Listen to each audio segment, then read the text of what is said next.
Okay, so what's happening in the valley? We have to examine this from the Israelites' perspective.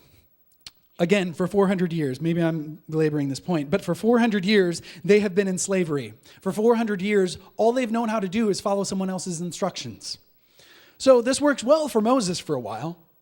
They head out into the desert. They have a leader. They're following someone's instructions. But suddenly, their leader goes up on this mountain, and he's been there for 40 days and 40 nights. And it says earlier in the story that the mountain appears to be consumed in fire. So their fearless leader has gone up the mountain into consuming fire and has been missing now for 6 weeks. In their mind, fearless leader is no more. And they're afraid because they no longer have this mediator between this fearsome God that they cannot even begin to wrap their minds around. So they decide to create for themselves a God that they can wrap their minds around. A God that they can understand, something to focus all their attention on. And so Aaron, their chief priest, accepts a bunch of their gold jewelry, and he fashions for them a golden calf. And he stands up before all the people, and he says, "This is your God who brought you up out of Egypt." Oh, what a betrayal. But he seems to be trying to ride the fence a little bit on this one. Because if you read the whole story, Aaron later seems to kind of allude to the fact that maybe this is just a representation of the true God. So maybe it's the God that brought you out of Egypt. Maybe it's a representation of the God that brought you. Whatever it is, whatever his intentions are, whoever he's trying to please, it's not working because he is doing a great disservice to his people. Because in Egypt, the bull was sacred. There were a number of gods in Egyptian culture that resembled bulls, cows, calves. And now the people were returning to what they knew, but Aaron, in doing so, has led them straight back into captivity. He's led them straight back into slavery. And it's not a physical slavery. It's so much more serious. It's a spiritual slavery. And it says that the people are worshiping this idol without reserve. They're singing, they're dancing, they're feasting. And the Bible seems to allude to the fact that the way that they were worshiping this idol was particularly disgraceful. It was lewd, it was profane, it was ugly. And so now there's Moses. He's standing on a rock outcropping halfway up the mountain. He can now see the scene below. So he's halfway up from the valley, this place of absolute profanity. He's halfway down from the peak of the mountain, this place of complete holiness, of consuming fire, of truth. And he's holding in his hands the written form of the 10 Commandments, these stone tablets that the people heard thundered from the top of the mountain only 6 weeks before. God made a covenant with his people. He would make them his. He would guide them. He would even go with them. All that God asked of them was obedience, and they had promised it in Exodus chapter 24. Verse 3, when Moses went and told the people all the Lord's words and laws, they responded in one voice, "Everything the Lord has said we will do." And then again in verse 7, "We will do everything the Lord has said. We will obey." And it says that once they had made their promise, they sacrificed bulls unto God. And Moses took part of the blood and he sprinkled it on the people. And in the sprinkling of the blood, it sealed their promise that they had made to God. And they meant it. I really do believe that they meant it with all their hearts. But now what's happened? They've failed. Even though they meant it, they failed. So now there's Moses. He's come from glory. He's witnessing depravity and in rage, in crippling frustration. I don't think any word can truly describe just how broken he is. In anger, he throws the stone tablets of the 10 Commandments to the ground and they shatter on the rocks. And they become symbols of the broken promises.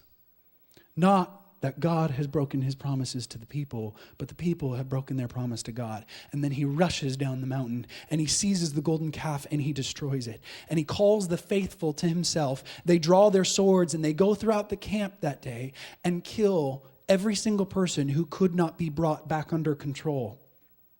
And the story tells us that 3,000 people died that day.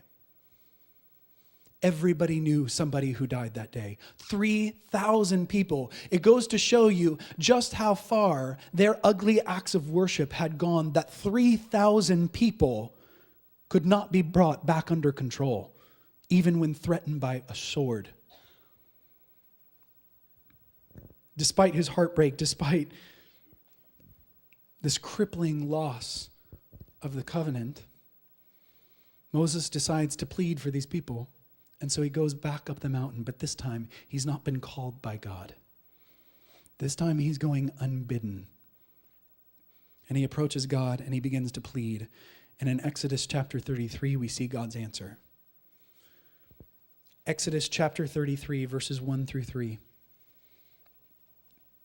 Then the Lord said to Moses, "Leave this place, you and the people you brought up out of Egypt, and go up to the land I promised on oath to Abraham, Isaac, and Jacob, saying, I will give it to your descendants. I will send an angel before you and drive out the Canaanites, Amorites, Hittites, Perizzites, Hivites, and Jebusites. Go to the land flowing with milk and honey. But I will not go with you, because you are a stiff-necked people, and I might destroy you on the way." God will not go with them. He'll give them the land that he promised to Abraham. He'll send an angel in front of them to help them out. But God himself will not go with them. Any answer would have been better than this one.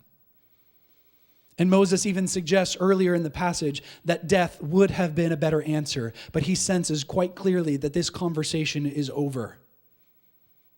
And so he lets it rest.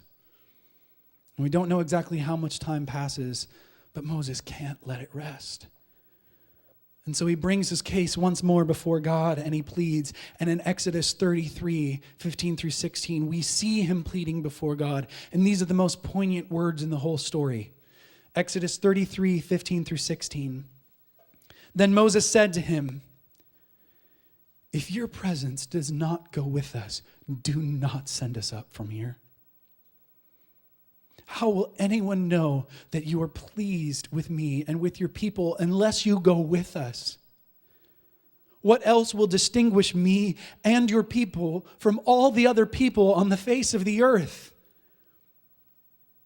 Moses understands what's at stake here because he received 3 promises. He was made the leader. He was given the instructions. But he knows that he could not have freed these people from Egypt. He could not have gotten them back to this mountain if God had not made good on the promise to be with him. He's basically saying to God, "God, if we can't have the 3rd promise, the first 2 don't make any difference. Who cares if we are God's people? Who cares if we are given a certain code of behavior to adhere to? Father, if you do not go with us, those things are impossible. If you don't go with us, we're not any different than anyone else. The defining feature of us as a people is that the creator of the entire world dwells with us. Without the promise of your presence, God, we are nothing." And God answers in verse 17, "I will do the very thing you have asked."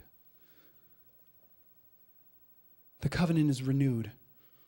He will go with them. He will set up his place of dwelling in this movable temple called the tabernacle, and his presence will define them as a people. It will set them apart from every other person on the face of the earth. That's so important, but here's the thing we cannot miss. This is not just a story from thousands of years ago. This has something to do with us, because the same 3 promises that God made to Moses at the burning bush are the same 3 promises that he made to the Israelites at the base of Mount Sinai, and they're the same 3 promises that he makes to you and me today.